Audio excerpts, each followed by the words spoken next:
Sin, the gospel, and the law. I will never forget your precepts, for by them you have given me life. I am yours. Save me, for I have sought your precepts. Whether we accept it or not, sin is a problem that affects us all, destroying our relationship with Elohim. For all have sinned and fall short of the glory of Elohim. How can we repair the gap that sin creates between Elohim and us? Some have proposed two possible solutions to the problem: the law alone, salvation by works, a misconception of the function of the law, or the gospel alone, salvation by faith, abolishing the law.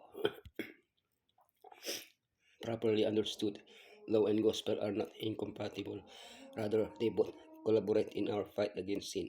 Each has its function. Avoid temptation, tips to avoid sin. The law and sin. The gospel and the law built on the rock.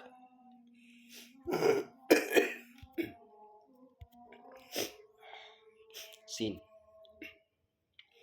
Avoid temptation. But each person is tempted when they are dragged away by their own evil desire and enticed. James calls the one who resists temptation blessed, but he clarifies that temptation does not come from Elohim, but rather rises from our own evil desires. Paul speaks of a tempter, whom Yeshua identified as Satan. He is the one who best knows how to use our weaknesses to lead us into sin. Let us not forget that we are immersed in a cosmic war between Messiah and Satan, in that the tempter will do everything possible to turn us away from Messiah. Samson is a clear example of a person who gives in to temptation by letting himself be carried away by his emotions, even knowing that this went against Elohim's will. How to avoid temptation by seeking Elohim, spending time alone with Him, taking up the shield of faith. Tips to avoid sin. And if your eye causes you to stumble, pluck it out. It is better for you to enter the kingdom of Elohim with one eye than to have two eyes and be thrown into hell. Yeshua left us clear instructions to avoid sin. Avoid doing things that could lead you to sin. For example, buying alcohol. Avoid going to places where you might sin. For example, going to a nightclub. Avoid watching things that might lead you to sin. For example, watching movies with indecent scenes.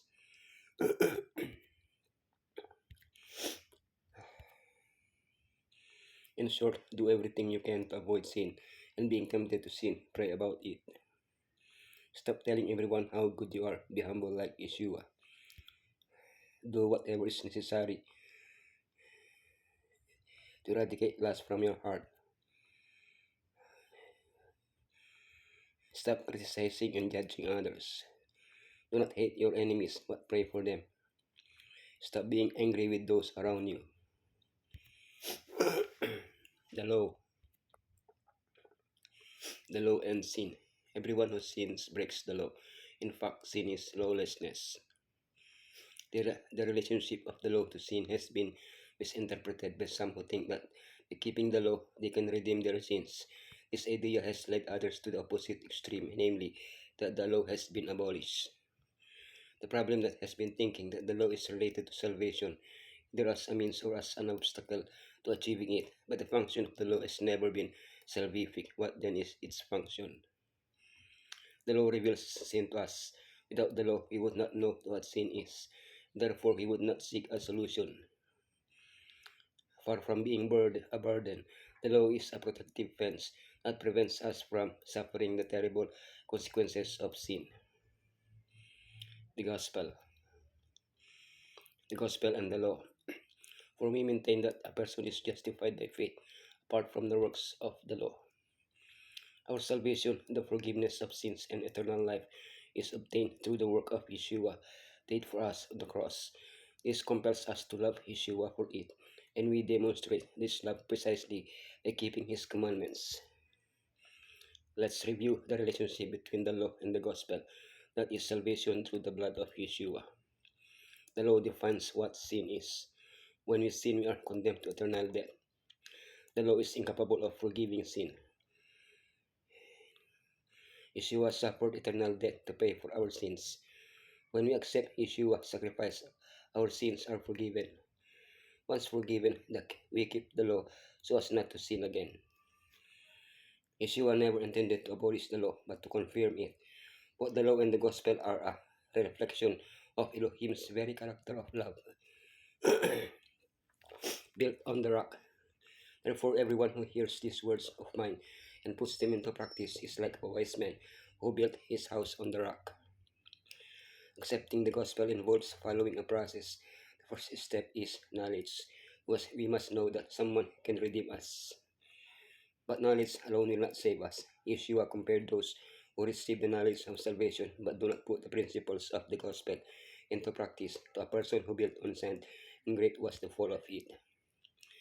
Knowledge must be accompanied by concrete actions. We are justified apart from the works of the law, but it is necessary that these works be seen in our lives as a result of our salvation. When we accept Yeshua and live in close relationship with Him, keeping His commandments, we are building on the rock. The law reveals to man his sins, but it provides no remedy.